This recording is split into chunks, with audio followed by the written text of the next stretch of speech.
साधु को अपनी बेटी सिंड्रेला के बारे में बताती है और परी द्वारा कहे हुए बात भी उन्हें बताती है। बाबा, अब आप ही हमारी कोई मदद कीजिए, कृपया करके हमें इस समस्या का कोई। महारानी उस साधु को इनाम देकर वहाँ से महल में लौट आती है और फिर सिंड्रेला के लिए एक सुनसान जगह पर बहुत ऊंचा घर बनवाया जाता है जहाँ सिंड्रेला को रखा जाता है।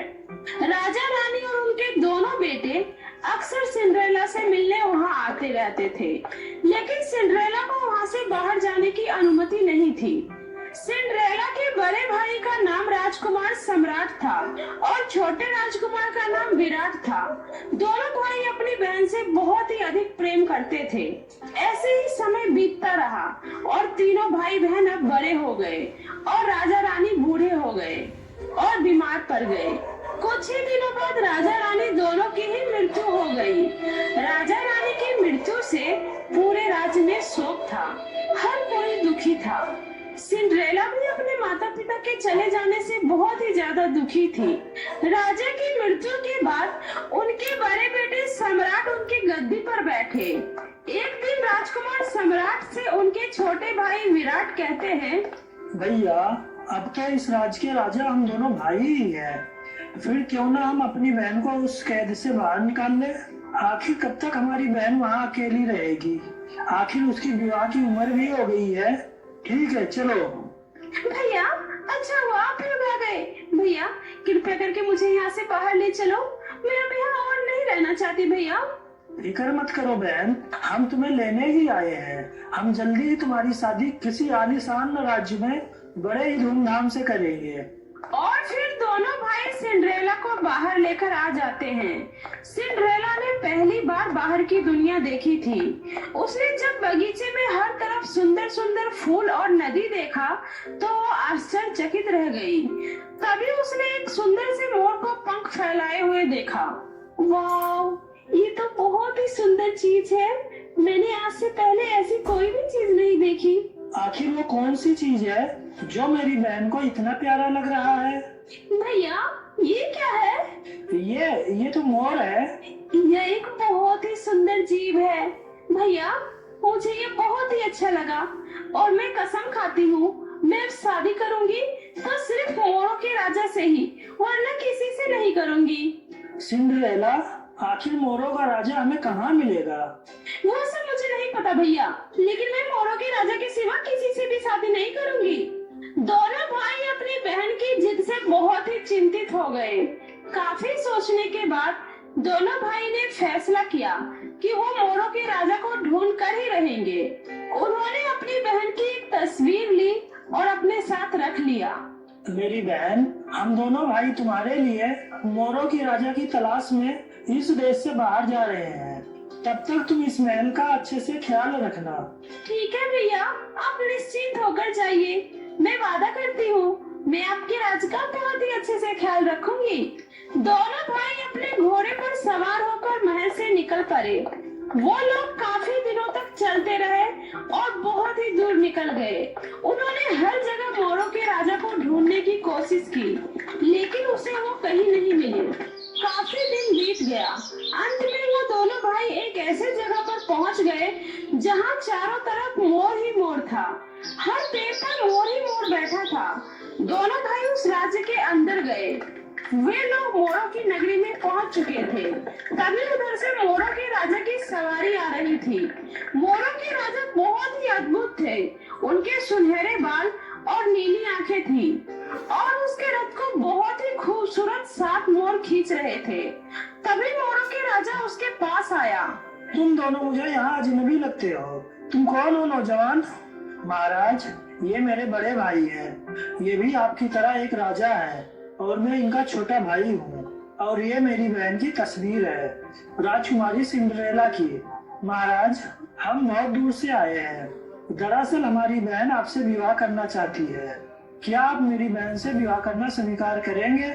तुम्हारी बहन तो वाकई बहुत सुंदर है और उसके सुनहरे बाल सोने से चमक रहे हैं। लेकिन तुम्हारी बहन का क्या दिल भी उसकी बालों की तरह क्या सोने सा है? क्या वो भी दयालु है? मैं वादा करता हूँ कि मैं तुम्हारी बहन को बहुत ज्यादा ही खुश रखूंगा वो जो चाहेगी वो सब करूँगा। अगर तुम्हारी बहन घमंडी और लालची हुई तो मैं इसकी तुम्हें बहुत बड़ी सजा दूंगा। हाँ क्यों नहीं महाराज, हम आपकी बात से सहमत हैं। और फिर मोरों के राजा दोनों भाई को बड़े ही सम्मान के साथ अतिथि गृह में रहने का प्रबंध करते हैं।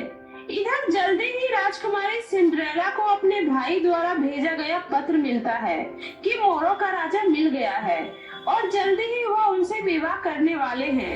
उन्होंने विवाह के लिए उन्हें मोरों के राज्य में बुलाया है।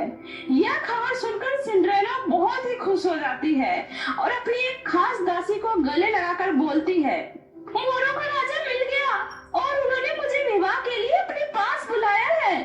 सिंड्रेला अपने राज्य की जिम्मेदारी एक भरोसेमंद मंत्री को सौंपकर मोरों के राजा से मिलने निकल जाती है।